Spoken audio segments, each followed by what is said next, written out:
We've been talking about recursive equations in my class, and I wanted to link those to explicit equations. And let me first of all just explain what an explicit equation is.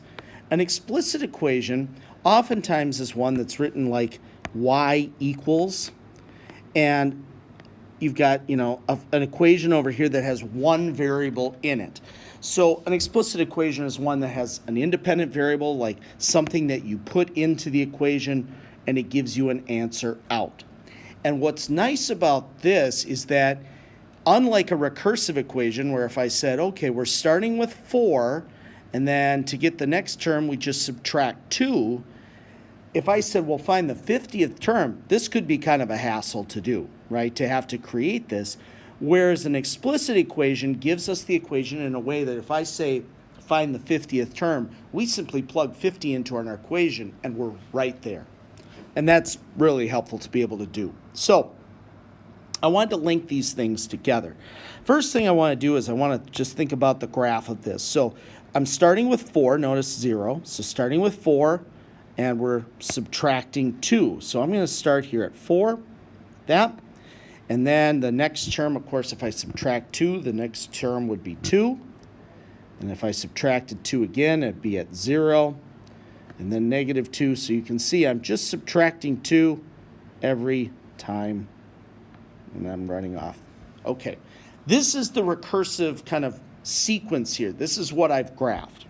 Now, hopefully from your previous work, you can look at this and say, well, this looks linear, right? And we often think about slope, and we think about, how something is changing with respect to, how is y changing with respect to x? And I hope that you can kind of see this and say, okay, for every 1 unit it goes over, it goes down 2. So over 1, down 2. Over 1, down 2. And that will be our slope. So a line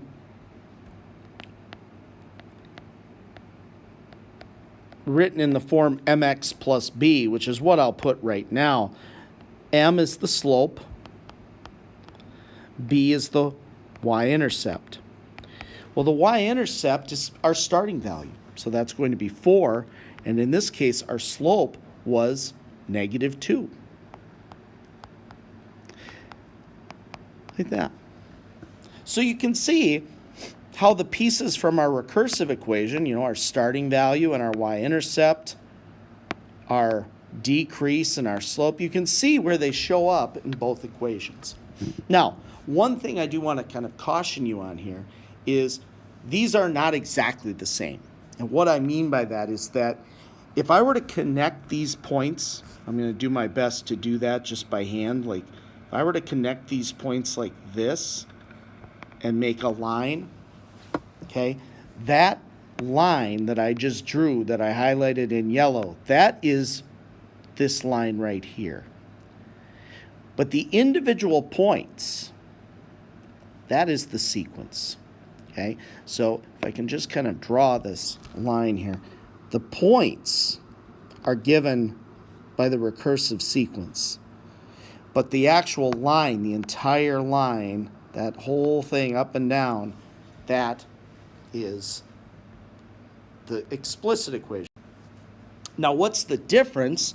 Well, in an explicit equation, I can plug in decimals. I could say, well, what if x were 1/2?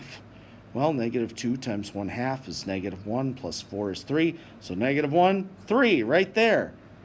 That doesn't work in a recursive equation. In recursive equations, we use whole values because we create a sequence. We said, well, it started at 4, next term was 2, next term was 0. There are no intermediate values in our sequence. It's just the points. So they aren't exactly the same, but they certainly look like the same pattern. Let's do one more. So you can see I have a new recursive equation here, and this one's going to start at negative 5. So I'm just going to put it again on the axis. That's, when x is 0 or at my first value. And this is going up by 1.5. So, if you wanted to think about like creating some terms, if that helps you, you could add 1.5, add 1.5, add 1.5, like that. So we could start doing that. We could say, okay, so one term in went up 1.5. Second term. Third term. The fourth term would be 1. Then 2.5. And then 4. And so on. So that is my sequence. Now, if I wanted to write an equation for that, again, remember, kind of our basic equation, slope, y-intercept.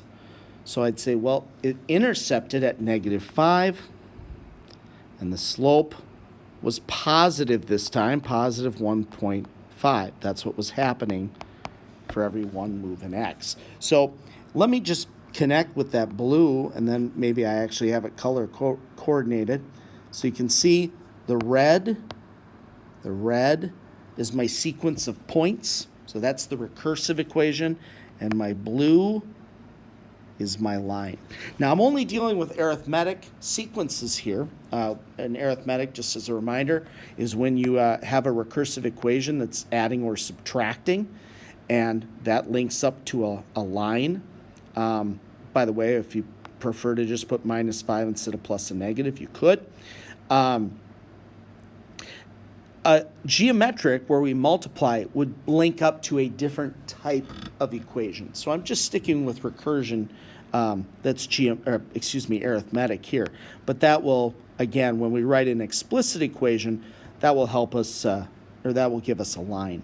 Again, the biggest reason to use an explicit equation is if I said, okay, give me the 100th term. That would be a lot of hassle here. That would be really hard to do. But if I wanted the 100th term, I could just plug in 100 for x. 1.5 times 100 is 150, plus -5 is 145. Bam, got it. Just like that. That's why we really want explicit equations. So make sure you see the link here that an arithmetic, adding or subtracting, would give us a linear kind of pattern that we can then write as a line by getting our intercept and slope. The slope will be whatever that addition or subtraction was. And remember, they're not exactly the same because the line can be evaluated at kind of these intermediate values, and the recursive would just kind of be those whole values, those whole circles, those whole points along our line. If this video helped you, please like and subscribe for more math help. Leave a comment with an idea of something you'd like to see.